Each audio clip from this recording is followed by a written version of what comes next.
تجویز کیے گئے. صلوات پڑھے گا.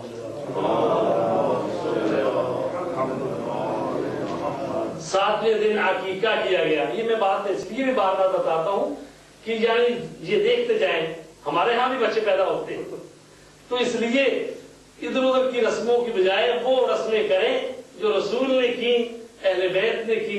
7ویں دن عقیقہ کیا گیا اور امام حسین کے سر اقدس سے جو جس کو کیا کہتے ہیں پنجابی زبان میں پہلے والے بال میں جی, تو ان بالوں کے برابر چاندی جو ہے صدقہ دی گئی. 7ویں دن عقیقہ کیا گیا. ابھی جو واقعہ بیان کر رہے تھے بھائی شاہ صاحب کہ جب امام حسین پیدا ہوئے تو فرشتے مبارکباد دینے کے لیے آئے اور اللہ تعالیٰ نے جبرائیل کو بھی بہت سارے ملائکہ کے ساتھ بھیجا. تو جب حضرت جبرائیل ملائکہ کے ساتھ آ رہے تھے تو جب آسمان سے زمین کی طرف آ رہے تھے تو ایک جزیرے میں پطرس نامی ایک فرشتہ تھا کہ جس کو ترک اولا پر سزا دی گئی تھی. تو اب اس نے پوچھا جبریل سے کہاں جا رہے ہیں؟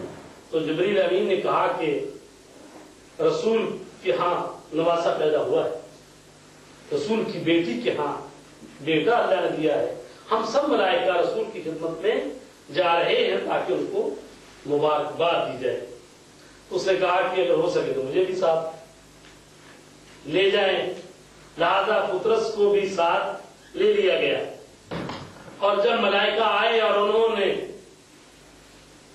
رسول اکرم کی خدمت میں مبارکباد دی تو یہی پطرس نامی جو فرشتہ تھا اس نے بھی رسول کو مبارکباد دی اور جو اس کے ساتھ گزری وہ بھی بتایا اور اپنی جو شفا کے لیے بھی اس نے سوال کیا. تو رسول پاک نے فرمایا کہ حسین کے جسم اقدس سے اپنے آپ کو مس کرو.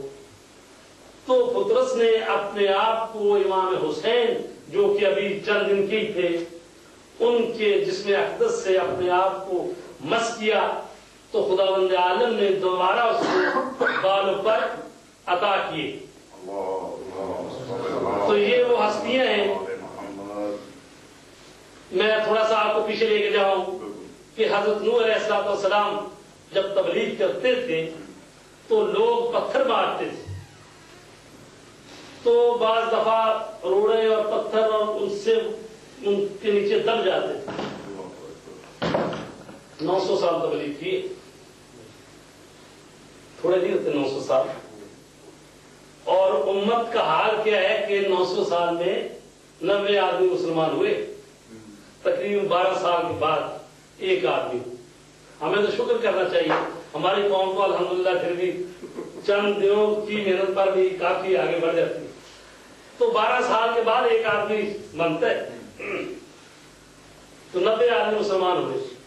تو اس وقت تاریخوں میں ہے کہ فرشتہ جبریل آتے تھے تو اپنے پر جو تھے وہ نبی کے جسم سے مس کرتے تھے تو وہ بالکل ٹھیک ہو جاتے تھے اور اگلے دن پھر تبلیغ کے لیے دوبارہ تیار ہو جاتے تھے.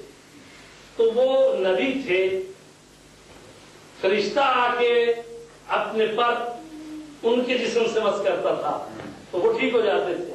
اور یہاں پر کیا ہے کہ ملک جو ہے وہ اپنے بالوں پر ٹھیک کرنے کے لیے امام حسین کے جسم اقدس سے اپنے آپ کو مس کرتا ہے. تو یہ ہے منزلت نبی کی اور اس میرے رسول کے نواسے امام حسین علیہ السلام. یہاں پر شاعر نے کہا ہے گر فاطمہ زہرا کا بڑی شان کا گھر ہے, گر فاطمہ زہرا کا بڑی شان کا گھر ہے, اس گھر کے تو بچے بھی بدل دیتے ہیں اکثر, انسانوں کی تقدیر فرشتوں کا مقدر. تو فرشتے بھی اپنا مقدر بدلنے کے لیے اس گھر پر اور اس گھر کی چوکٹ کا طواف کرتے. ملک اور جبرائیل اور جتنے ملائکہ ہیں اس گھر میں آتے ہیں تو اذن کے ساتھ اجازت لے کر آتے امام حسین کہ ان کے جھولا جھلانے کے لیے ملائکہ تشریف لاتے تھے. ام ایمن جناب رسول کریم کی کنیز ہیں، وہ بیان کرتی ہیں کہ میں نے خواب میں دیکھا کہ رسول کریم کے جسم مقدس کا ایک ٹکڑا میرے گھر میں میری گوشت میں گرا. گھبرا گئی، پریشان ہوئی کہ یہ کیسی خواب ہے. رسول پاک کو خواب اپنی سنائی. رسول پاک نے فرمایا کہ گھبراؤ نہیں، ان قریب میری بیٹی فاطمہ کے ہاں بیٹا پیدا ہونے والا ہے اور تم اس کی خدمت کرو گی. تو جب امام حسین پیدا ہوئے اور چند دن کے بعد ام ایمن امام حسین کو اٹھائے ہوئے لائی رسول پاک کی خدمت میں، تو فرمایا مرحبا بالحامل والمحمول ھذا تعویل رؤیاک. فرمایا مرحبا اٹھانے والی پر اور جس کو اٹھایا ہوا ہے. فرمایا ھذا تعویل رؤیاک، یہ ہے تیرے خواب کی تعبیر، کیونکہ حسین میرا ہی ٹکڑا ہے جس کو تو نے اٹھایا ہوا. تو حسین منی وانا من حسین، رسول کی حدیث ہے حسین مجھ سے ہے، میں حسین سے ہوں. تو بار بار آپ سنتے رہتے ہیں کہ ہر اولاد اپنے باپ سے، اپنے نانا سے، اپنے دادا سے اولاد تو ہوتی ہے کیونکہ ان کے وجود کی تسلسل ہوتی ہے. لیکن یہ کیا ہوا کہ رسول فرمائے کہ میں حسین سے ہوں. تو یہاں بات ہے کہ میں دین کا بانی اور اس دین کو باقی رکھنے کے لیے امام حسین ہے جس کی قربانی اس دین کو باقی رکھے گی. لہذا میرا وجود، میرا نام، دین، اسلام، قرآن حسین کی وجہ سے. صلوات پڑھے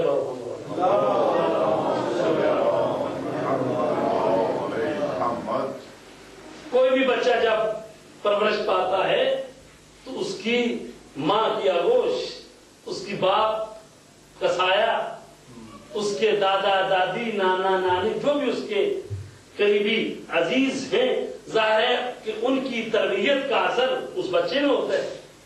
تو یہ امام حسین کہ جس کا باپ سید المسیحین ہے، جس کا نانا سید الانبیاء ہے، جس کی مادر گرامی سید النساء العالمین، جس کا بھائی جوانان جنت کا سردار ہے.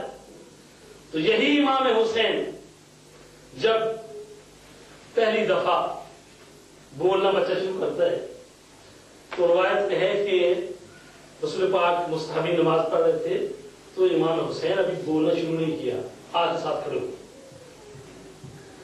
تو رسول پاک نے فرمایا کہو بیٹے اللہ اکبر. کہا گیا ہے کہ جب بچہ بولنا شروع کرے تو اس کو پہلے لا الہ الا اللہ، اللہ اکبر، یہ چیزیں سکھانی چاہیے. کہا کہو اللہ اکبر. ایک دفعہ کہا تو امام حسین کہہ نہیں پائے. 2 دفعہ کہا. جب 7ویں مرتبہ رسول پاک نے اللہ اکبر کہا تو امام حسین نے بالکل پورا جملہ اللہ اکبر کہا. تو امام جعفر صادق فرماتے ہیں اس دن سے مستحب ہو گیا ہے کہ جب انسان نماز پڑھے تو 7 تکبیریں کہے. یہ اس دن سے مستحب ہوا ہے.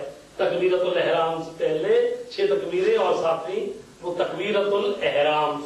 امام حسین نے 7 مرتبہ اللہ اکبر کہا تو یہ مستحب ہے کہ نماز پڑھتے ہوئے انسان 7 تکبیریں کہے. اچھا، اور جب قدم، اس سے پہلے قدم جب بچہ اٹھاتا ہے تو اس وقت رسول پاک نے کہا تقدم تقدم یا قرۃ